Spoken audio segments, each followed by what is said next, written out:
Kevin De Bruyne is open to a move to the Saudi Pro League due to the incredible money on offer. The Manchester City midfielder has 1 year left on his contract, but could he leave the club in the summer?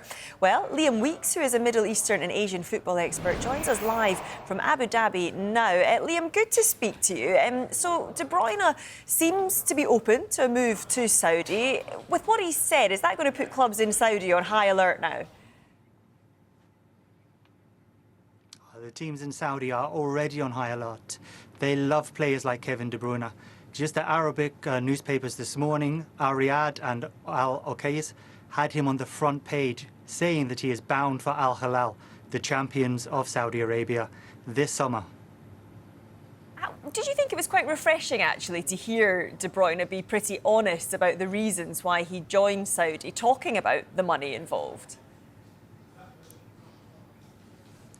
Yeah, he realises that he's going to be 33 at the end of this month, and this really could be his last paycheck. It's been well documented across Western media how much the players are earning. Like Neymar, for example, on 170 million euros a year plus, and also the extortionate wages that Jordan Henderson allegedly joined Al Ittefaq for in the summer. And he's come out and he's been very open and said, I really do fancy a bit of that. I know it's going to be my last contract. I'd like my family to experience something else, and why not Saudi Arabia? And we are seeing the landscape change over there in terms of the players that are going out there. De Bruyne, arguably one of the greatest midfielders in the history of the Premier League. How much of a game changer would it be if a player like De Bruyne did make the move? It would be massive. It really would open everyone's eyes up. And would see that the floodgates almost open. It was huge to see Cristiano Ronaldo come out here last January, and there was a lot of heads turned there. And now for someone of De Bruyne's pedigree, at the very height of his game, really would be a game changer, especially if he goes to Al Hilal. Al Hilal are a team who are full of superstars. Ruben Neves is there, obviously doing very well this season, winning the league, and they're playing in the Club World Cup next summer, and they want to build a club to compete in this competition in America in the summer 2025. And we have already seen quite a bit of investment in recruitment from the top leagues. Give us a little bit of insight. Has the standard of football improved? Yeah, the standard of football definitely has improved across Saudi Arabia and in the first and the second divisions as well, below the Saudi Pro League. We've seen an increased time in game tempo. We've seen an increased ball playing time, which especially now it's June and the players have just finished their season. And the tempo of the games is really incredible when you consider the heat and the humidity that a lot of these games are played at. So 100%, the number of foreigners coming in and the number of foreign players who are of a high level has really increased standards throughout Saudi Arabia. And Liam, are they also doing things at grassroots level to improve the game in the country? Yeah, the Saudi government want to make this a very sustainable project in the long run.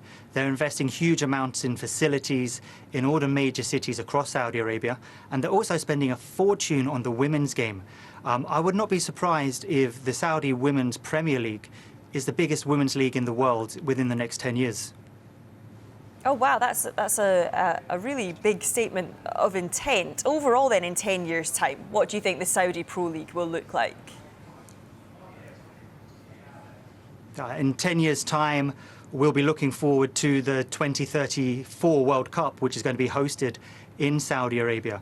And I think we're going to see a lot more talents like Cristiano Ronaldo, like Mahrez, Ruben Neves, and now De Bruyne joining the Saudi Pro League. And I think we're going to see a lot of younger players go, actually, this could be for us. We saw Jota join from Celtic at Al Ittihad. He's had a misfortunate season this year. But I think it's going to see a lot more foreign players, a lot more players with pedigree, and we could see the world's best players in Saudi Arabia. You have mentioned a lot of the names there. We have seen some of the big names struggle to settle, though. How much of an issue do you think that is? Cristiano Ronaldo was well documented for saying that he struggled to settle in the first 6 months. And this could be because he was pretty much by himself, if you like. Since then, last summer, we've seen a huge influx of players come over, and the majority really enjoy Saudi Arabia. The Muslim players especially, a lot of them are based in Jeddah, playing for Al Ittihad and Al Ahly, with close proximity to Mecca. They really enjoy it with their families and instilling the Muslim way of life into their families. The only real notable one who's struggled and has left is Jordan Henderson, who left Al Ittifaq to join Ajax. And just finally, back on Kevin De Bruyne, you were talking there about Al Hilal looking like the likely destination. Do you think that will happen? And if it does, would he end up being the biggest earner in the Saudi Pro League? He could well end up being the biggest earner in the Saudi Pro League. Al Hilal had the misfortune of losing to Al Ain in the Asian Champions League semi-final, so they didn't take home the continental prize this year. They want that crown back. They are traditionally the biggest club in Asia, and they want to dominate. And like I said, they want to do well in the 2025 FIFA Club World Cup in America, and they'll be paying anything they can to bring the world's top talent to their club. Liam, great to get your insight. Thank you so much for joining us.